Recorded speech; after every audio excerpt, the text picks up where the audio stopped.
Alright guys, welcome to this page of the notes. This example problem is going to work the same way as the ones that we just looked at. So why would I give you a third example problem when 2 is probably good enough? Well, there's an extra little wrinkle in this one that I want to make you aware of. Just one extra little sort of thing you gotta watch out for. So let's go ahead and go through this one.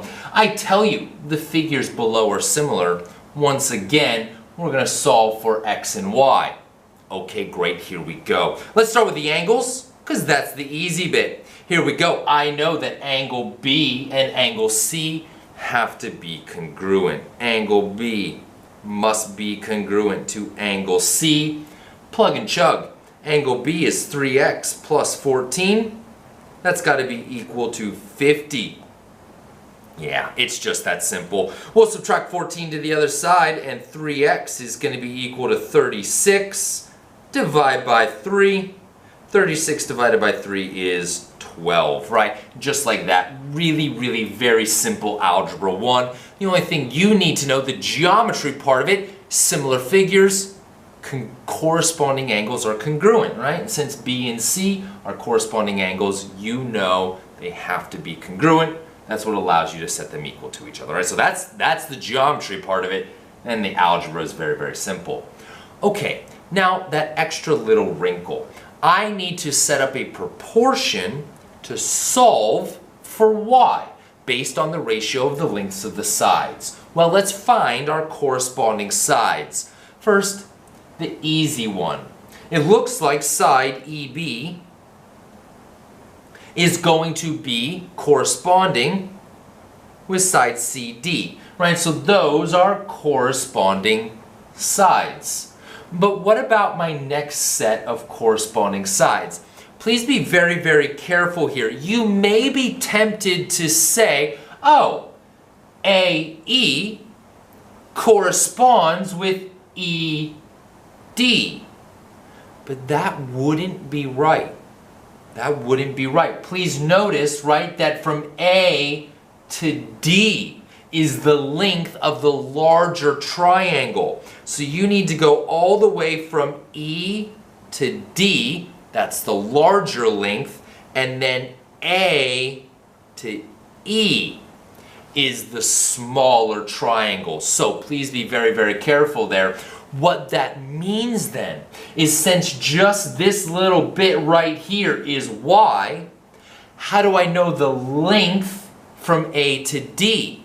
Well, go all the way back to chapter 1. The segment addition postulate. Right? How do I know the length of AD? Well, add the two lengths together. 5.6 plus y will be the length from A to D. Now we got that, we're all set. Let's set up our proportion. So I know that length AD is proportional to length AE. And that all has to be equal to DC over EB. Once again, make sure that you keep those ratios in the same order. AD was the longer length on top, divided by the shorter length. Well, what did I do over here? DC is the longer length, divided by the shorter length. Just make sure that you keep those in the same order. Whatever triangle goes in the top here has to go in the top over here. At this point, guys, plug and chug. Keep in mind that AD is 5.6 plus y. So y plus 5.6 all over 5.6 is equal to 5 over 4. Okay, now, please be very, very careful. Once again, lots of little wrinkles in this one to watch out for. First was the segment addition postulate. Here's another one. Please do not fall into the trap where in Algebra 1, we see a number of Algebra 1 students who do this. They go, oh, look at this. I got a 5.6 at the top and a 5.6 in the bottom. I can cancel those.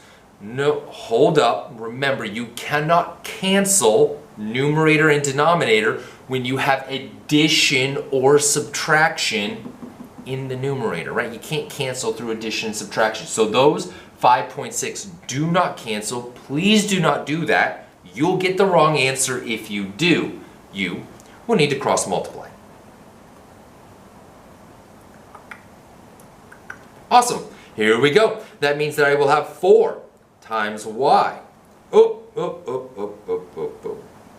4 times y plus 5.6 is all equal to 5 times 5.6. Well, go ahead and throw that into your calculator. You're going to wind up with 28.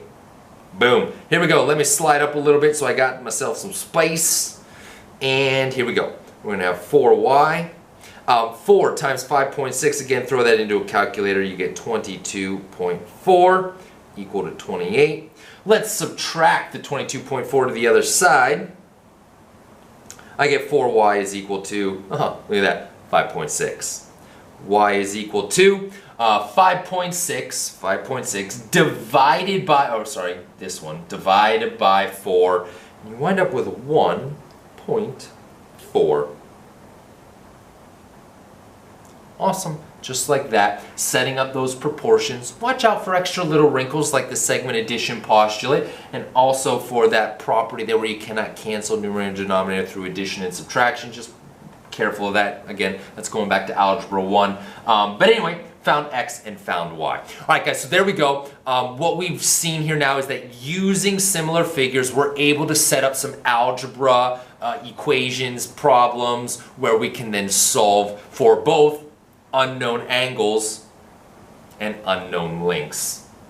So as always, like we've seen all through geometry here, yes, we're learning a little bit of geometry, but then we're taking that new geometry, similar figures, and applying what we know about it to help us do some algebra. Oh, I love algebra. Thanks so much for joining me for this set of videos. I'll see you guys next time.